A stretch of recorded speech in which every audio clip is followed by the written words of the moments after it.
Electrocast. Hold on to your butts. We are changing the course of history as we see it. That is what Wesley demands.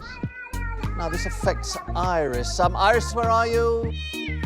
What you feel only matters to you. I do not entertain hypotheticals. The world as it is vexing enough. Iris, I have a tip for you. Don't take drugs! Or whatever movies with Wesley and Iris. What up, and welcome to Or Whatever Movies. I'm your co-host Iris, and I'm here with my older brother, Wesley. Today we're watching and reviewing a scary movie from 1980, John Carpenter's The Fog. This Halloween is on lock. We're going back, is what we're doing. Yeah, 1980, a very good year in terms of people that were born. I don't know about for movies, though. I mean, the 80s seemed like a good time for movies, especially horror ones. There are Facebook groups to which I belong, touting the legends of horror, 80s horror movies specifically. Facebook group plug. 80s horror movies rock. And isn't our review on Fright Night featured on that Facebook group? It is. It got 1 thumbs up and 0 comments. Well, that'll change after people listen to this review on The Fog. Is it John Carpenter's The Fog, or is it just The Fog? We had the same problem with the thing. As the title card suggests, John Carpenter's The Fog, and I'm okay with that. Okay. I mean, we did Alfred Hitchcock's Psycho. I mean, this is John Carpenter literally trying to make a name for himself after the runaway, incredible, enormous success of Halloween just a few years earlier. Master of horror and suspense. Not to say that The Fog isn't regarded as a classic, but we're just trying to go off canon just a little bit. We're trying to go with the less obvious. And The Fog, I realized I had never seen, sitting right between Halloween and The Thing, which to me is momentous placement. And does it fill that space? It was a little bit under the radar, but there are legions of fans waiting for The Fog to be mentioned so they can perk up and be like, "Ooh, I like that movie." I took Kelly to see Halloween in the theater because she had never seen that movie and I hadn't seen it in a long time. It's not one of the 70s/80s movies that I regard as a classic. So we revisited it in a theater and we were both kind of disappointed. I gotta say, I'm not like the super fan of Halloween that everyone is, but I love The Thing, and I did not expect to. I've also seen that in a theater with John Carpenter in attendance, and The Fog I almost hadn't heard of. And Jamie Lee Curtis is all over the image. It's like round 2, Jamie Lee Curtis and John Carpenter. How bad could it be? And Jamie Lee Curtis, although they don't share any scene, yeah, they do share a scene at the end. Jamie Lee Curtis united with her mom. But they don't actually speak to each other. She's talking to the priest or whatever, and then Jamie Lee Curtis is like leaning against the bar or something. The bar? at the church? Well, whatever. She's leaning against something over in the corner. Like an altar? And that was intentional because John Carpenter is a huge Psycho and Janet Leigh fan and actually cast Jamie Lee Curtis kind of based on the strength of that being her daughter, but they weren't super keen to like do the mother-daughter terror team and clutching each other and screaming and mom, you know? So they kind of were working independently on this movie, which I think suited their purposes. You're saying that John Carpenter had cast Jamie Lee Curtis for Halloween based on her mother's cachet? At least in part. How much of Halloween's success is based on Jamie Lee Curtis' performance? I don't think it's a tremendous amount. I think that Jamie Lee Curtis cut her teeth as a scream queen, as she came to be called well after that period, because she starred in like 4 or 5 successive horror movies. She was in this one.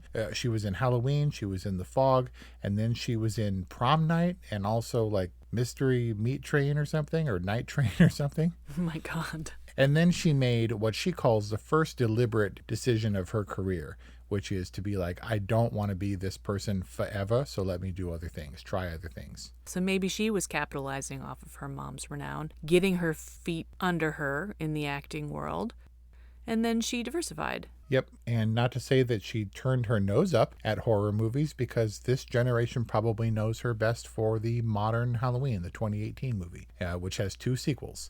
This movie, The Fog, I mean, she's a big part of it, and she's second billed cast member, but none of the story is really contingent on, what's her character's name? I don't know, but she said she herself that she had a pretty small role.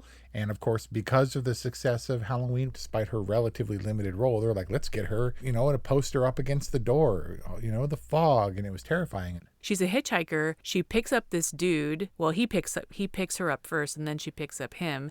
And then they're like this couple for the rest of the film, with like all this rapport, and she lucked out with like a dude who picks up hitchhikers but is like really decent and caring and attentive. Yeah, this was against what the Halloween character was, where she was sweater wearing and hapless and like a little girl, like 17 years old with school books and stuff. And here she's on her own. She's a vagabond. And she said this one was, the clothes were better. They were much truer to her. And she likes this character enough, even if the way that it was positioned, she seemed like she was in bed awfully quick with that dude. It was like John Carpenter and Deborah Hill were like, let's just like sneak one smooch in here. They just wanted to like insert a little bit of sex. Well, there was no crossbreeding. Everyone's almost entirely compartmentalized until the end. And even then, their interaction is pretty minimal. And they didn't have any blood, so what are you going to do? This movie is definitely built on suspense, atmosphere, a slow build toward hopefully what's a satisfying climax, and especially by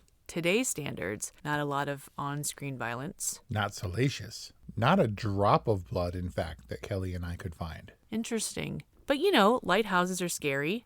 You saw the lighthouse.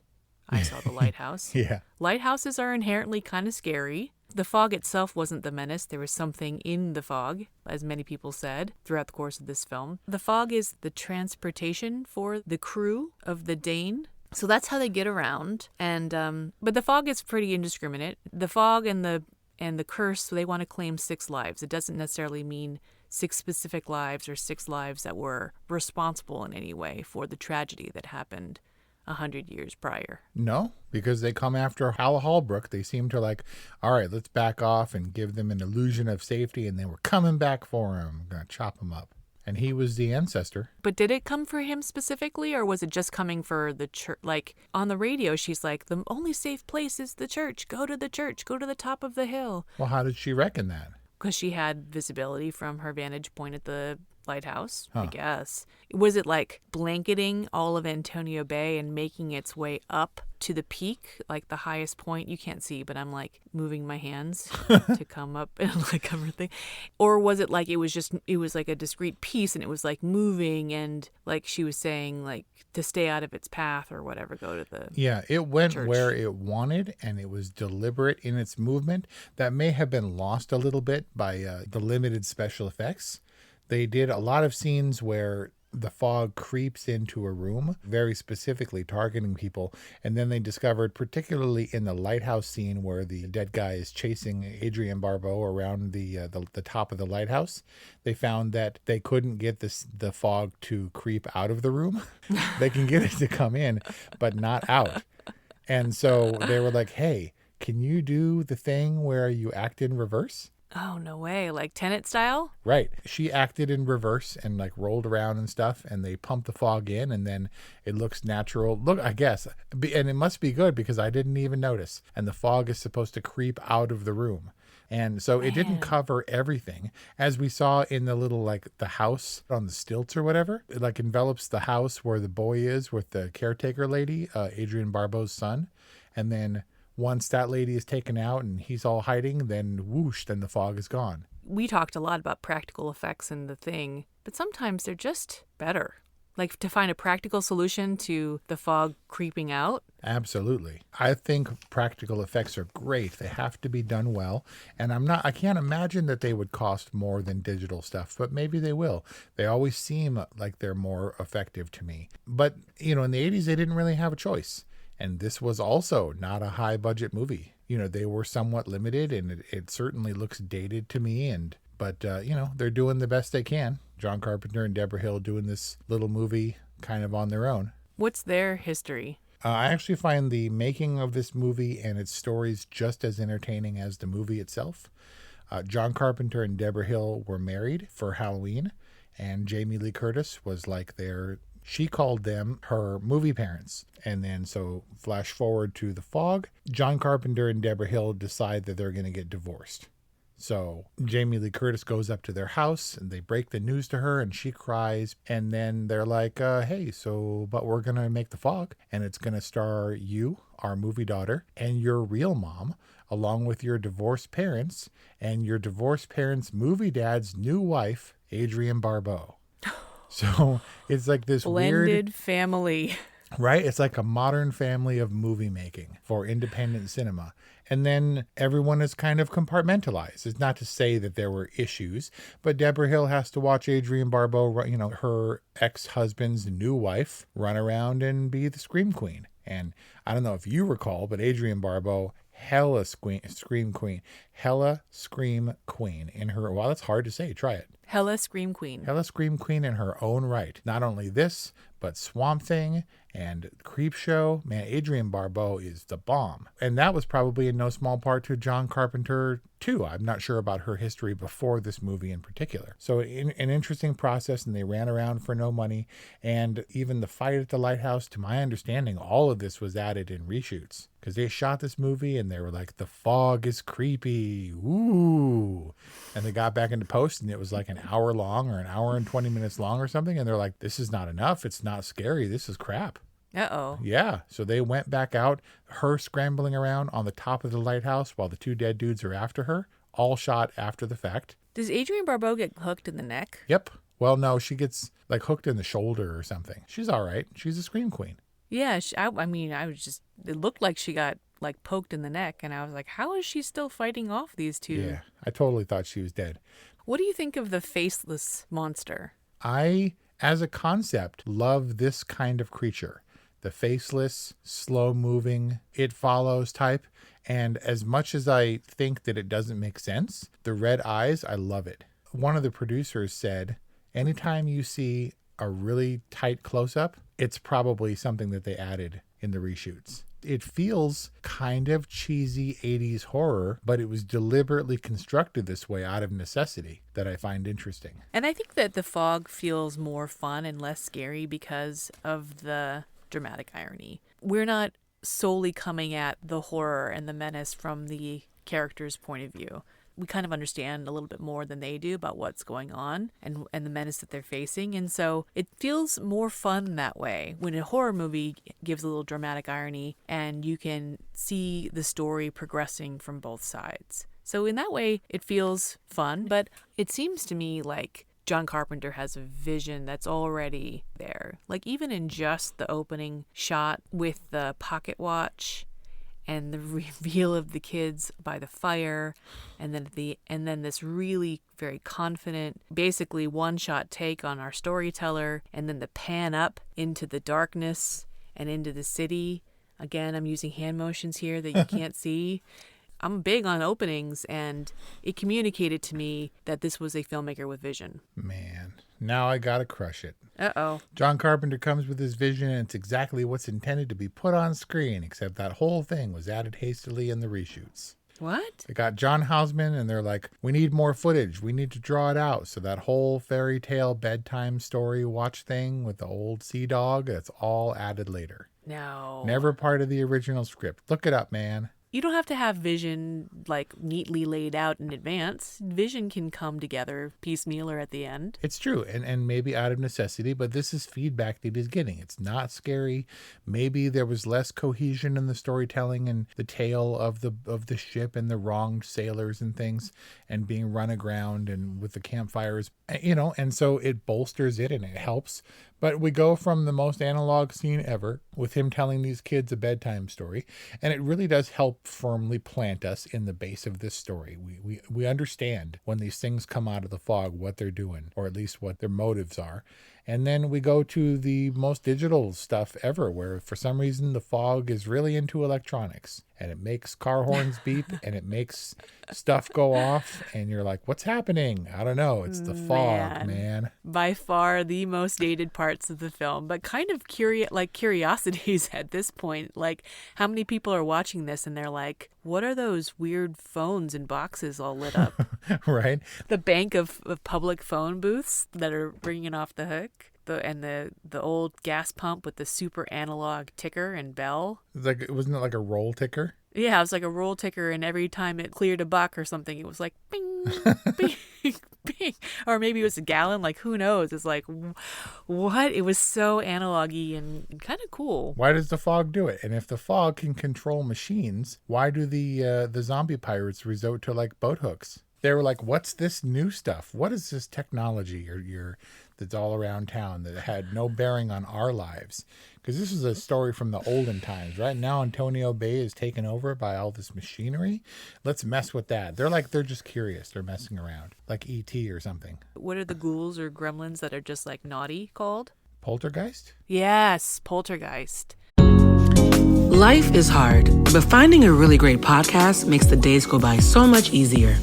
Hi, my name is Blue Telusma. I'm a writer, an emotional intelligence coach, and the host of Humanize with Blue Telusma, a podcast where we believe that when you humanize everyone in the room, a great conversation is almost guaranteed. Join us every week here on Electricast as me and my guest co-hosts unpack big topics and interview even bigger personalities with a sense of humor and a dash of mischief. If you're looking for a new best friend in your head, we've got you covered. Electricast. In the lighthouse scene, when the Dane driftwood starts to bleed/leak water, Yeah. the spirits of the deep were looking for a means of communication, and the water was reaching out, and it found this device called a tape player. And then it possessed it so that it could speak its message from the deep beyond. Yeah, it controls the machine for sure. And the fog killed the generator on the boat. The conspirators wanted to take their money, Yep. but also take their money, which ostensibly they were paying in order to have, like, to establish their leper colony. But they decided they were going to take the money, but not let them establish the leper colony by murdering them. I guess so. Look, I mean, maybe people will come at us, bro, but I didn't follow it all that closely. But from my understanding, John Carpenter had talked about this being a real thing where people drew ships and robbed them by making them crash with fires, which doesn't make 100% sense to me, given that the lighthouse, the purpose of a lighthouse, is that this fixed light that couldn't possibly be a natural occurrence at sea tells ships, regardless of the fog, hey, there's a light here, which means rocks, which means turn away. If there's fire out there, that means you turn away, right? Maybe that's a wholly different signal. That is the come hither signal. And then they put the fire in the wrong place and led them to rocks that would make the ship founder. Yeah. Okay, let's go with that. Ready? Yep. Name of the ship, the Elizabeth Dane. Name of Jamie Lee Curtis, Elizabeth. And then she said at some point, things seem to happen to me. I'm bad luck. So was she just a random hitchhiker who hitchhiked into the wrong town with the wrong dude at the wrong time? Or is there significance? Seems too coincidental to be coincidence, but I really don't see Jamie Lee Curtis's purpose in this film. She meets Nick Castle. She kind of hangs around him, but I don't see what story purpose she serves. She doesn't change his course. He's doing his thing, and she's asking consistently, hey, can I tag along? Yep. She doesn't have any relationship with Kathy or with Kathy's assistant or with Stevie. And it's interesting that there's potential meaning that you could draw with her saying she's bad luck and the name connection and her kind of showing up randomly on the scene. But I kind of think it's all coincidence. Her name might as well have been Laurie Strode in this movie, or Jamie Lee Halloween. And she could have been anybody, and she just kind of tags along for the ride and gives a couple great screams. That's her job. She's Jamie Lee Curtis in a John Carpenter movie. Okay. We're going to call them zombie pirates. Do the zombie pirates cover their tracks? Because in the coroner scene where the body stands up, also added in post, I might add, in the reshoots, the two dudes at the beginning, the three dudes were all killed on the boat. And yet when they're found, they're full of salt water. They have salt water in their lungs. This guy, I don't care what you're saying, this dude has been at the bottom of the ocean for weeks. Right. And it's almost like their deaths are being masked as somewhat natural causes. Is there no accounting for, and also the meat hook wounds? Yeah, in their eyeballs. Why are the eyeballs all gouged out? So I wonder about the logic of that, about there being, like, why would there be salt water in the lungs? These zombie pirates are not subtle. So I don't think that they're trying to pull the wool over anyone's eyes or like suggest that these were natural deaths. I think the deaths are supposed to emulate the deaths that the zombie pirates themselves experienced when they were human, drowned and to experience that decay, trapped, in your underwater grave kind of a thing. Yep. But they do seem to cover their tracks in other ways. I mean, the bodies of the two sailors, maybe this was a continuity thing because of reshoots, but not found on the boat. And then the other dude's stuffed in that footlocker or that thing, and the latch is closed and he's all hidden. I mean, it certainly seemed like that was orchestrated for the scare, but also what would be the reasoning for the zombie pirates to hide the body if they're not covering their tracks? In a way, I wondered if the zombie pirates were real, or if they were manifestations, Shining style, which made these people go mad and kill each other and drown each other on the boats and stuff homeboy in the footlocker. And it's like it didn't add up. And then I wondered why it didn't add up, which leads me to my next question, whether or not the humans are the fallible ones, if there's something wrong, or if this is just kind of shoddy or storytelling. Like, why would everyone seem to ignore strangely breaking windows? They're like, oh, that was so crazy what happened. That was weird. But it kept happening. And like the wood busting and stuff, and they're like, whoa, that was random. And they go on about their day. And then when the zombies show up, they're like, what's happening? Stuff's been happening the whole time. Well, you could say that Kathy, her husband, who's murdered on the boat, and the priest have some connection to the zombie pirates and to what happened 100 years ago. But then that leaves two of our main characters, Stevie and Nick Castle. It leaves the attacks on them completely unmotivated. What is the zombie pirate's business with Stevie's son? Because he's important to her and she's like a whistleblower. And they've obviously got a handle on technology. So they've probably got transistors or radio receivers somewhere in the fog. And they're like, this bitch is ratting us out. We got to go after her. What was with Stevie's radio voice? Apparently people ask Adrienne Barbeau to do it all the time. I think we should do the remainder of this discussion in the radio voice that we think people want to hear. It would take a really long time. I don't know, man. Maybe this is Sleepy Antonio Bay. What is it? 6 to midnight or 6 to 1 a.m. or something? Maybe this is Sleepy Time, Sleepy Radio Hour. All right, next one. Ready? Yep. So the pirates wanted their gold back, which had been melted down into Hal Holbrook's cross. I mean, then obviously once they took it, then they wanted revenge. Right. I mean, it seems like they could have stolen into the church with the fog under the door and then grabbed the cross and pieced out. If they were after the gold. It was like Wonder Woman 84. He didn't need to like elaborately steal the MacGuffin. He could have just burst into her office, grabbed the thing and made a wish. And then he would be the wishmaster. Right? If they were after the gold and they knew who to target, they probably knew where the gold is and could have ferried it away. There were allusions to the gold, like the gold coin turning into the driftwood. But the driftwood message isn't, give us our gold. It is, 6 must die. Right. And it seemed like that purpose had to be fulfilled regardless of the gold. Was there a reason it was 6? It was because it was to compensate for their own deaths? Yeah. I think there were 6 on the ship that foundered and then they drowned. But were they like the 6 leper representatives? The representatives? And was that why they were like wrapped mummy style? I mean, other than to make them a faceless menace? It was a great look. It was super scary. Lepers are kind of mummy bandaged, right? Oh yeah, didn't you see Stephen King's It? As long as you don't see them in too much detail. But we did. We saw the wormy dude. Yeah.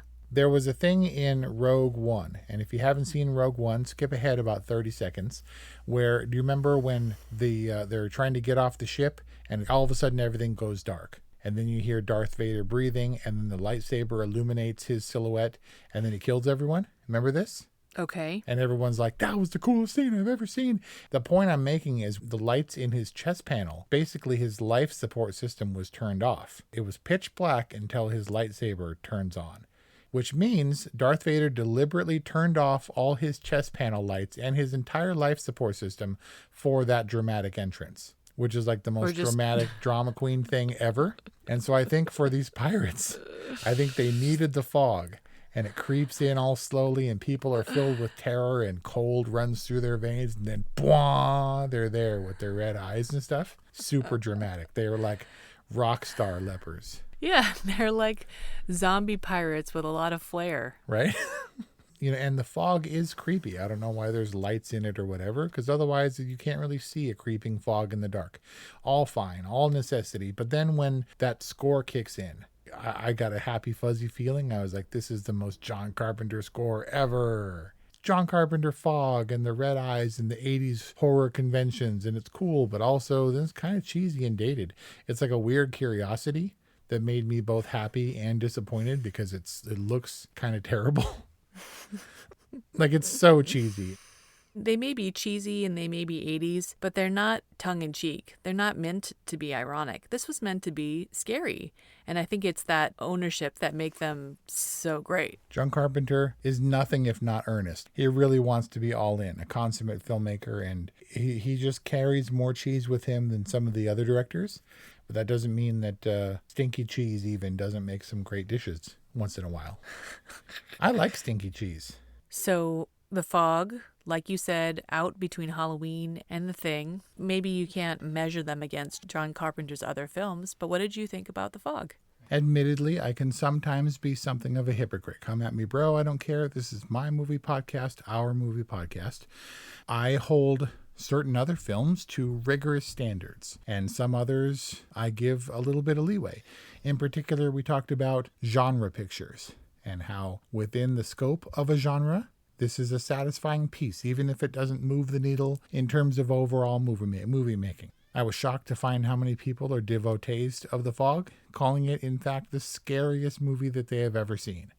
But 80s horror movies are kind of a genre. They're a vibe, bro, and I think The Fog fits in admirably. It's not as outright cheesy in its effects as The Thing.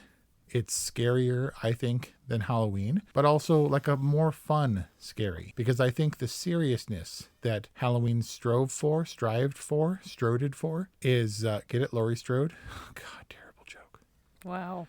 Made it fall flat because it wasn't fun. The Fog, I don't think, strived to achieve any of that, but it was scary. I still love the idea of the fog and the creeping menace and the obscured shapes within the fog that wasn't dumb like The Mist. And then there was this historical basis for the pirate tale and this murderous revenge and all that stuff that made it fine. It's definitely cheesy in its execution, maybe cobbled together after the fact when they found that they had kind of a boring movie on their hands, but it came together with a strange alchemy that movies can achieve. Maybe horror independent movies can only achieve. I was able to sit back and enjoy it and maybe forgive some of the flaws enough for it to clear my relatively low high jump hurdle for an all right rating.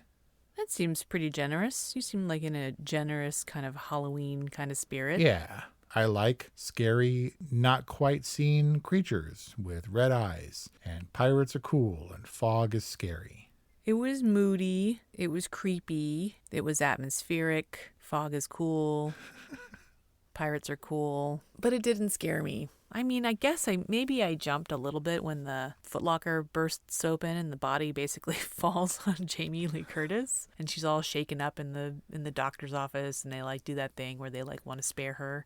And they go and talk in the hallway so she can get attacked again. I don't understand the rules and why that murdered dude came back to life. It's almost like they really were pirate zombies. Pickups. Story-wise, it feels like kind of a mess. Assembly-wise, though there's some kind of masterful kind of John Carpenter signature moments in filmmaking. The more I hear about the backstory of how it came together and was kind of cobbled together in post, the cut feels kind of like a mess.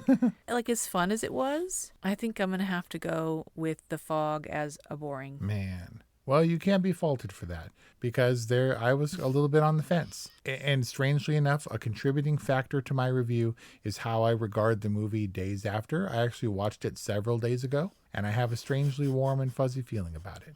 And there you have it, an all right from Wes, a boring from Iris. That is our review on John Carpenter's The Fog. From 1980, a wonderful year to be born. This is a wonderful year for Halloween episodes on Or Whatever Movies.